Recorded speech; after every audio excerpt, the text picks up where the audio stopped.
السلام علیکم ورحمۃ اللہ وبرکاتہ نحمدہ ونصلی علی رسول الکریم اما بعد فاعوذ باللہ من الشیطان الرجیم بسم اللہ الرحمن الرحیم اذ یقول صاحبہ ان اللہ معنا صدق اللہ العظیم وصدق رسولہ النبی الامین المتین الکریم ونحن علی ذلک لمن الشاہدین والشاکرین والحمد للہ رب العالمین۔ حضرات محترم، بیان کرنے سے قبل حضور کی بارگاہ میں جھوم جھوم کر درود پاک پڑھ لیجیے۔ اللہم صلی علی سیدنا و نبینا و مولانا محمد و بارک وسلم، صلو علیہ وسلم، صلاۃ و سلام علیک یا رسول اللہ صلی اللہ تعالی علیہ وسلم۔ حضرات محترم، جمادی الاخری یعنی جمادی الاخر کی 15 تاریخ ہو چکی ہے۔ یہ مہینہ بہت ہی باعظمت مبارک مہینہ ہے، اور جمادی الاخر کی 22 تاریخ کو سیدنا صدیق اکبر کا جلوس مناتے ہیں، یعنی ان کی وصال کی تاریخ ہے، تو انہی کا مہینہ ہے۔ اور آپ کی کیا قربانی رہی، اور آپ نے حضور سے کتنی محبت کی، اور کیسے کیسے موڑ پر حضور کا ساتھ دیا، تو ان کا ذکر ہر انسان پر ضروری ہے، واجب ہے۔ جس طرح سے ماں باپ کی خدمت ہر انسان پر فرض و واجب ہے، اسی طرح سے ہر مومن مسلمان پر ان کا ذکر، ان کے ذکر کی محفل سجانا، ان کا تذکرہ کرنا ہر مسلمان پر واجب ہے۔ بات سمجھ میں آئی؟ تو انشاءاللہ تعالی اسی پر تھوڑی گفتگو ہوگی۔ حضرات محترم، میں نے قرآن پاک کی ایک آیت مبارکہ پڑھی جس میں اللہ رب العزت جل مستو ارشاد فرماتا ہے کہ جب انہوں نے اپنے دوست سے کہا لا تحزن ان اللہ معنا، خوف مت کھاؤ، اللہ رب العزت ہمارے ساتھ ہے، تو قرآن پاک کی آیت مبارکہ اس کا مطلب اور مفہوم یہ ہے کہ ٹاپک ہماری گفتگو آج ہوگی انشاءاللہ سیدنا صدیق اکبر کی عظمت پر۔ یہ مہینہ بھی انہی کا ہے، اور 22 جمادی الاخر کو آپ کی وصال کی تاریخ ہے، آپ کا عرس منایا جاتا ہے۔ تو انشاءاللہ تعالی سیدنا صدیق اکبر کی شان کیا ہے، قرآن نے آپ کی وضاحت، آپ کی شان کو بیان کیا ہے۔ مسلمانوں میں سب سے پہلی اگر کوئی ذات اسلام لے کر کے آئی،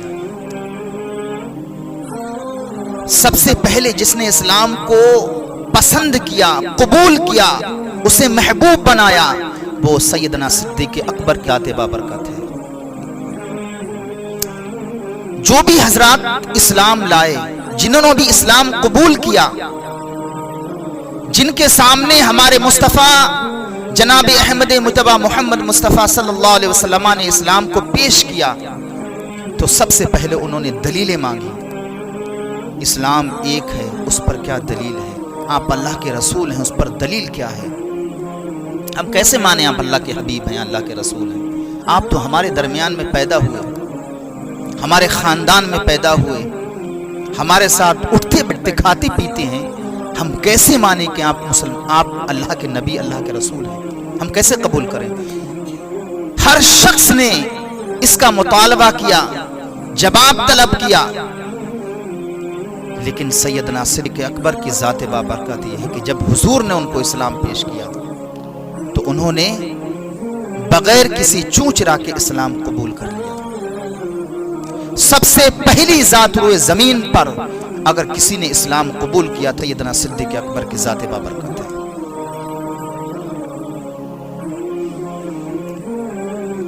آپ نے اسلام قبول کیا،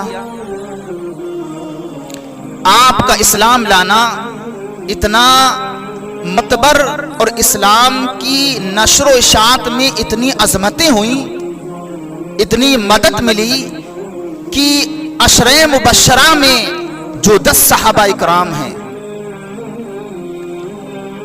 اکثر آپ ہی کی وجہ سے اسلام ملا۔ حضرت سعد بن ابی وقاص، حضرت عبد الرحمن، بہت سارے صحابہ ہیں جنہوں نے اسلام قبول کیا، تو سیدنا صدیق اکبر رضی اللہ تعالی عنہ ہی کی وجہ سے اسلام قبول کیا۔ آپ نے اسلام کی دعوت دی، لوگوں کو اسلام کا پیغام پہنچایا، تو آپ ہی کی وجہ سے اسلام قبول کیا۔ سیدنا صدیق اکبر رضی اللہ تعالی عنہ کی شان روئے زمین پر انبیاء کے بعد روایتوں میں آتا ہے سب سے بڑا مقام ہے، اور حضور نے بارہا ارشاد فرمایا کہ میرے صحابہ کا مقام اتنا بلند ہے جتنا کہ ستارے آسمان میں۔ ستارے کی مثال حضور نے اس لیے دی کہ جس طرح سے ستارہ چمکتا اور دمکتا ہے، اس کے اندر چمک ہے، دمک ہے، اسی طرح سے ہمارے صحابہ کے اندر چمک اور دمک ہے۔ جس طرح سے مقام و مرتبے میں، بلندی میں، اونچائی میں ایک ستارہ اپنی بلندی رکھتا ہے، اونچائی رکھتا ہے، اسی طرح سے بے عین ہی صحابہ کا مقام بلندی میں ہے۔ لیکن ان صحابہ میں سب سے بڑی فضیلت سیدنا صدیق اکبر کی ہے۔ حضرت عمر فاروق اعظم اکثر کہا کرتے تھے کہ وہ نیکی، غار ثور والی نیکی ابو بکر وہ مجھ کو دے دو، ساری نیکیاں میری لے جاؤ۔ اللہ اکبر۔ ایک دن حضرت عائشہ صدیقہ عفیفہ رضی اللہ تعالی عنہ نے پوچھا، یا رسول اللہ، آسمان میں جتنے ستارے ہیں، آپ کے صحابہ میں کوئی ایسا بھی شخص ہے کہ اس کی اتنی نیکیاں ہیں جتنے کہ آسمان میں ستارے ہیں؟ تو حضور نے ارشاد فرمایا، ہاں، حضرت عمر فاروق اعظم رضی اللہ تعالی عنہ ہے۔ اللہ اکبر۔ تو ان کا مقصد تھا کہ میں اپنے والد کے بارے میں پوچھنا چاہتی ہوں۔ انہوں نے فوراً نام لیا، یا رسول اللہ، کیا میرے والد کا مقام نہیں ہے؟ میرے والد کس درجے پر ہیں؟ حضور نے ارشاد فرمایا، اللہ اکبر، عمر کی ساری نیکیاں اور ابو بکر کی ایک نیکی۔ اللہ اکبر۔ مطلب کہ عمر کی ساری نیکیاں ایک طرف، ابو بکر کی ایک نیکی۔ ایک نیکی وہ مقام رکھتی ہے کہ ابو بکر ساری نیکیاں رکھ دیں، تب بھی وہ مقام مرتبہ نہیں پا سکتے۔ اور ایک مرتبہ ایسا بھی ہوا کہ حضور نے ایک دن ارشاد فرمایا کہ اللہ کی راہ میں مال خرچ، صحابہ سے کہا، تو تمام تر صحابہ جہاد کے لیے کچھ مال و اسباب کی ضرورت تھی، تو سارے صحابہ اپنے اپنے گھر سے سامان لے کر کے آئے۔ حضرت عمر فرماتے ہیں کہ اس وقت میرے پاس بڑا مال و زر تھا، میرے ذہن میں یہ بات آئی کہ آج ہم ابو بکر سے نیکیوں میں بڑھ جائیں گے، چونکہ آج ہمارے پاس مال بہت ہے اور آج ہم ان سے سبقت لے جائیں گے، کیونکہ ماں کی بات آئی ہے تو ابو بکر کے پاس اتنا مال نہیں ہے، میرے پاس زیادہ مال ہے۔ من ہی من میں یہ سوچ رہے ہیں، گھر گئے، سارا مال اکٹھا کیا، اس کے دو حصے کیے، ایک حصہ حضور کی بارگاہ میں لے کر کے آئے، ادھر سیدنا صدیق اکبر بھی لے کر کے پہنچے۔ اب حضور نے ارشاد فرمایا، عمر کتنا مال ہے؟ کہا، یا رسول اللہ، سارا مال جمع کیا، اس کے دو حصے کیے، ایک حصہ گھر والوں کے لیے جوڑ کے آئے اور ایک حصہ حضور آپ کی بارگاہ میں۔ اب ابو بکر صدیق بھی کھڑے ہیں، ان سے معلوم کیا، ابو بکر تم بتاؤ کتنا مال لے کے آئے؟ کہا، یا رسول اللہ، گھر کا جتنا بھی مال و اسباب تھا، راہ خدا میں خرچ کرنے کے لیے، اللہ کے رسول کی زبان پر لبیک پر حاضر ہونے کے لیے، یا رسول اللہ، میں نے سارا مال جمع کیا۔ آپ ٹاٹ کا کرتا پہنے ہوئے تھے، بٹن کے کانٹے ببول کے لگے ہوئے تھے، اللہ، وہ پہنے ہوئے سارا مال، یہاں تک کہ روایتوں میں یاد ہے سوئی، چمٹا، پھکنی، یہ چھوٹی چھوٹی جو گھریلو سامان ہوا کرتے ہیں، جو روزمرہ استعمال ہوتے ہیں، وہ تک حضرت ابو بکر صدیق حضور کی بارگاہ میں لے کر آئے۔ جب کہا، اللہ کے راہ میں تم میں سے کون ہو جو خرچ کرے، تو سارا مال لے کر کے حضور کی بارگاہ میں آئے۔ حضور نے ابو بکر گھر والوں کے لیے کیا چھوڑ کے آئے ہو؟ تو دیکھیے ابو بکر کی محبت دیکھیے. کہا یا رسول اللہ سارا مال آپ کی بارگاہ میں ہے، میں گھر اللہ اس کے رسول کی محبت چھوڑ کے آیا ہوں. اللہ قربان جائیے. جملے پر دیکھیے اتنی بات کہی، حضرت عمر کے آنکھوں میں آنسو آئے کہ ہم سوچتے تھے کہ آج موقع بہتر ہے، آج ابو بکر صدیق سے سبقت لے کے جائیں گے مال و اصحاب کی نیکیوں میں، لیکن ابو بکر نے آج بھی مجھے پیچھے کر دیا. اللہ یہ شان ہے. اگر کسی نے سب سے زیادہ ساتھ دیا حضور کا تو سیدنا صدیق اکبر کی ذات با عظمت، ذات با برکت ہے.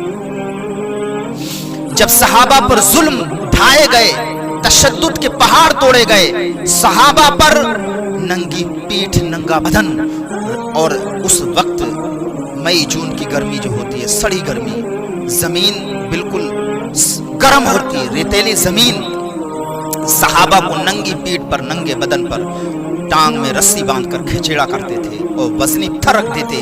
کبھی دہکتے ہوئے انگاروں پر ان کو لٹا دیتے اور وزنی پتھر رکھ دیتے.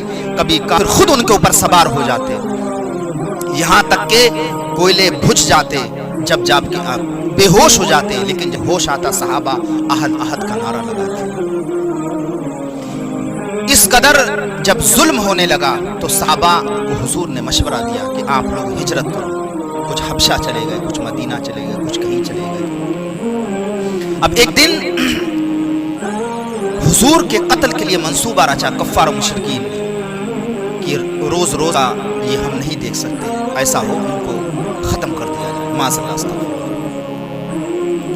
تو ایک جگہ ہے مکہ مکرمہ کے اندر دار الندوہ، اس کے اندر میٹنگ کی، حضور کے قتل کا منصوبہ رچا. کسی نے کچھ کہا، کسی نے کچھ کہا ضلع وطن کر دیا جائے، کسی نے کہا ان کو جلا دیا جائے، کسی نے کہا ان کا مرڈر کر دیا، ان کو قتل کر دیا جائے. لیکن قتل کرنا آسان تو نہیں تھا. حضور کا خاندان بڑا امیر تھا، آپ کے خاندان میں بڑے جری قسم کے لوگ، طاقتور لوگ تھے، اتنا آسان نہیں تھا. مشورہ یہ ہوا کہ سب لوگ میٹنگ کرو، سب قبیلے کے ایک ایک نوجوان کو چنا جائے. جب ہر قبیلے کا ایک نوجوان ہوگا تو قریش خاندان اتنی طاقت نہیں رکھتا کہ ہر قبیلے سے لڑائی لڑ سکے، ہر برادری سے لڑائی لڑ سکے. تو ہر قبیلے ایک نوجوان تیار کیا گیا اور اس کے بعد پھر شام کے وقت حضور کے گھر کا حصار کر لیا، چاروں طرف سے گھر گھیر لیا اور ننگی تلواریں.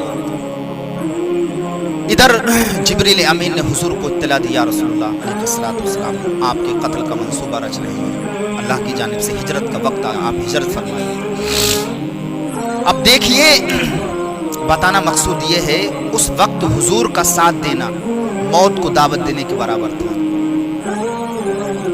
50 نوجوان لڑکے کڑیل جوان ایک دم کھڑے ہیں حضور کے قتل کے منصوبے کے لیے، اور اہل عرب کے بڑے بڑے لوگ، امیر ترین لوگوں نے ان کو ابھارا اس بات پر کہ آج ان کا کام تمام کر دیا جائے. معاذ اللہ استغفر اللہ. اس وقت حضور کا ساتھ دینا موت کو دعوت دینے کے برابر ہے. حضرت علی حضور کے بستر پر لیٹے، آپ نے بارہا یہ واقعہ سنا ہوگا. حضور نے سورہ یاسین شریف کی تلاوت کی، وہ سامنے موجود تھے، آپ خاک اڑاتے چلے گئے، وہ اندھے ہو گئے، ان کی آنکھوں کی بینائی چلی گئی، اللہ نے اوچک لی، حضور کو نہ دکھائی دیے. لیکن حضور نے تنہا ہجرت نہیں کری. اللہ اکبر. ابو بکر صدیق کے مکان پر پہنچے، ابو بکر صدیق کو ساری بات بتائی، بتانے کے بعد میں انہیں مال و اسباب لیا اور حضور کے ساتھ نکلے. اس وقت اہل عرب پورا دشمن حضور کا بنا ہوا تھا، سب کے ہاتھوں میں ننگی تلواریں تھیں. اس وقت حضور کا ساتھ دینا، حضور کے ساتھ چلنا موت کو دعوت دینے کے برابر. سب جانتے تھے اگر حضور کے ساتھ چلیں گے تو ہم بھی قتل کر دیے جائیں گے. لیکن حضور کا ساتھ دینا، حضور کے ساتھ رہنا، ان کی خدمت کرنا، اگر کوئی ذات ہے تو سیدنا صدیق اکبر رضی اللہ تعالی عنہ کی ہے. آپ نے ہجرت کری، حضور کو ساتھ، حضور ساتھ میں ہے، ابو بکر صدیق ساتھ میں ہے.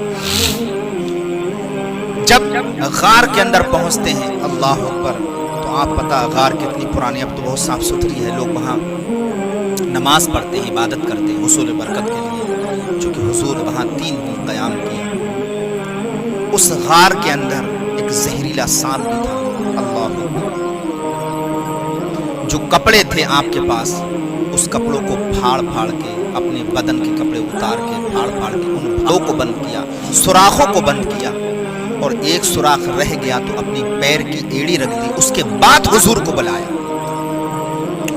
اتنا عمل یہ کوئی آسان کام نہیں ہے، تنہائی کی رات ہو، ہزاروں دشمن بنے ہوئے ہوں، اور حضور کا ساتھ دینا اس مشکل امر میں، اس ایسی فتن دور میں، ایسے مشکل وقت میں، یہ سب کی بس کی بات نہیں۔ غار کے اندر پہنچے اور جو ایک سوراخ باقی تھا اس سوراخ پر اپنا پیر رکھ دیا، رکھنے کے بعد میں حضور کو بلایا، حضور اب تشریف لائیے، آپ کا غلام آپ کی خدمت کے لیے حاضر ہے۔ اس کے اندر سانپ تھا، اس نے بھی کوشش کی، وہ بھی دیدار مصطفیٰ کے لیے بے قرار بے چین تھا، کئی برسوں سے حضور کے دیدار کے لیے تڑپ رہا تھا، لیکن ابوبکر صدیق کی عظمت اور ان کی عشق دیکھیے، ان کی حضور سے محبت کا یہ جلوہ دیکھیے۔ آپ کو معلوم کوئی زہریلی چیز میرے پیر کو بار بار ٹچ کر رہی ہے، باہر نکلنے کی کوشش کر رہی ہے، لیکن ابوبکر صدیق نے اپنی جان کو نہ دیکھا،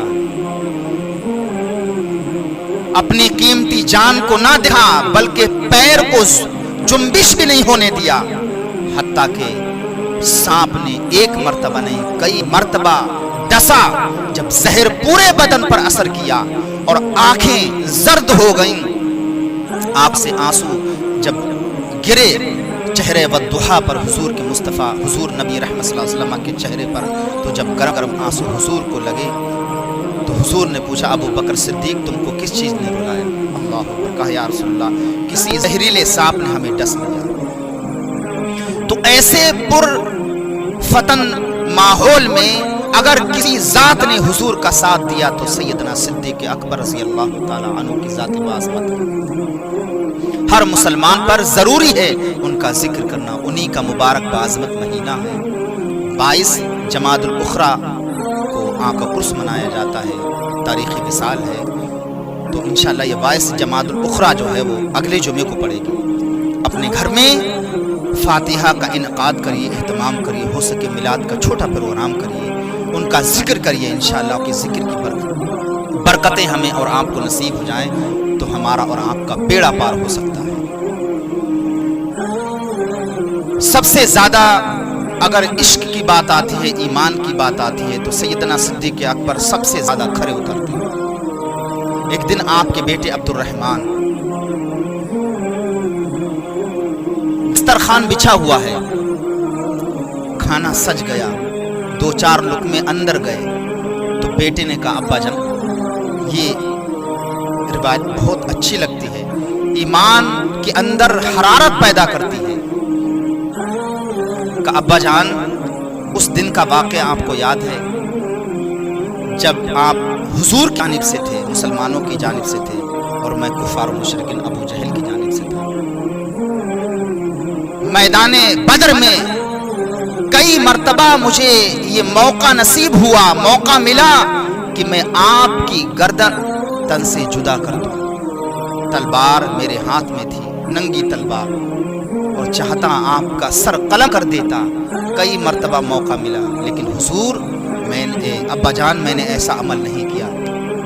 اس وقت آپ کی محبت میرے سینے میں تھی اور میں باپ سمجھ کے آپ کو چھوڑ دیا، چاہتا اس دن آپ کا سر قلم کر دیتا۔ اللہ اکبر۔ سیدنا صدیق اکبر کہتے ہیں بیٹا تو نے تو باپ سمجھ کے چھوڑ دیا، قتل نہیں کیا، ننگی تلوار تیرے ہاتھ میں تھی، چاہتا تو قتل کر دیتا، لیکن باپ سمجھ کے چھوڑ دیا۔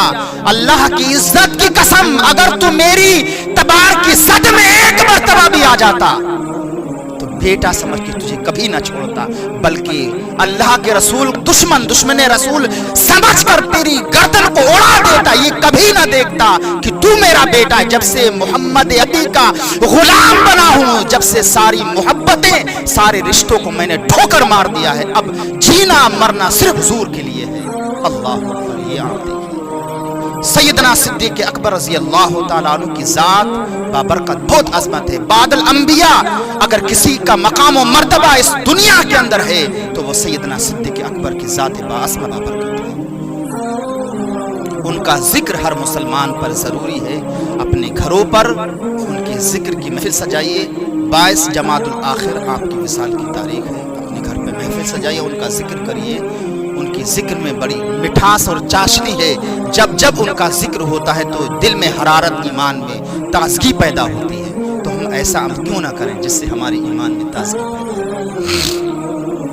اسلام لانے میں سب سے پہل اگر کسی نے کی ہے تو سیدنا صدیق اکبر کی ذات بابرکت ہے۔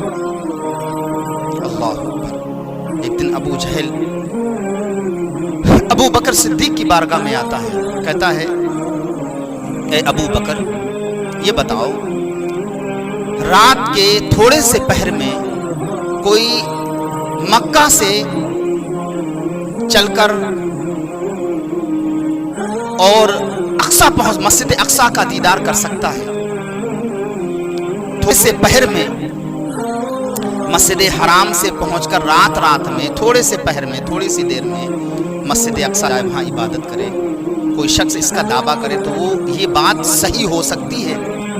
تو کہا یہ بات تو صحیح نہیں ہو سکتی کہ ایک تھوڑے سے پہر میں 1 مہینہ جانے میں لگتا ہے، 1 مہینہ آنے میں لگتا ہے، 2 مہینے کی مسافت ہے، اور ایک آدھے پہر میں تھوڑے سے رات کے حصے میں کوئی حرام سے مسجد اقصی پہنچے، یہ بات سمجھ میں نہیں آتی۔ اس نے اس بات کو اقرار کروا لیا کہ اگر کوئی شخص اس کا دعویٰ کرے تو یہ دعویٰ اس کا قبول کیا جائے گا۔ تو کہا ابو بکر صدیق نے نہیں، دعویٰ تو کیسے قبول کیا جائے گا؟ 1 مہینہ جاتے لگا، 1 مہینہ آتے لگتا ہے، 2 مہینے کا سفر کوئی ایک رات میں تھوڑے سے پہر میں کیسے کر سکتا ہے؟ ابو جہل نے سوچا اب معاملہ گرما گرمی میں ہے، چوٹ نشانے پہ بیٹھے گی۔ اب کہنے لگا ابو جہل کہ اب بتاؤ تمہارے محمد مصطفیٰ اس بات کو کہتے ہیں۔ اللہ اکبر۔ اب کیا تھا ابو بکر کے پاس جواب؟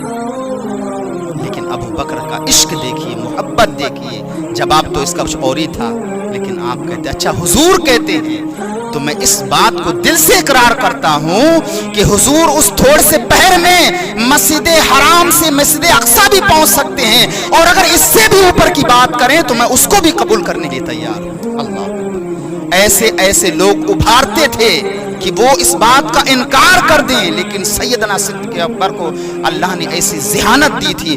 حضور کے وصال کے بعد جو ماحول ایسا گرما گرمی کا ہوا اور لوگ مرتد ہوتے گئے، اگر کسی کو مرتد سے اسلام کو دوبارہ اسلام میں لانے والی اگر کوئی ذات ہے تو وہ ابو بکر صدیق کی ذات باعظمت ہے۔ تمام صحابہ ایک طرف، حضرت ابو بکر صدیق نے کہا کہ اب جہاد کی جائے، جو لوگ مرتد ہو رہے ہیں ان کو قتل کیا جائے، اللہ اکبر، ان سے جہاد کیا جائے، جو اسلام کے مخالف ہیں ان سے جہاد کیا جائے۔ تو بعض صحابہ کہتے تھے اگر کوئی اسلام کی ایک بات انکار کرے تو جہاد کا حکم کیسے لگایا جا سکتا ہے؟ لیکن سیدنا صدیق اکبر نے کہا ان سے جہاد بھی کیا جائے، ان کا قتل بھی کیا جائے۔ اللہ اکبر۔ جب ایسا گرما گرمی کا ماحول ہوا تو جو اسلام سے مرتد ہوئے تو پھر وہ اسلام میں داخل ہو گئے۔ اس وقت حضرت سیدنا صدیق اکبر نے اسلام کی حقانیت کو بچایا۔ اللہ اکبر۔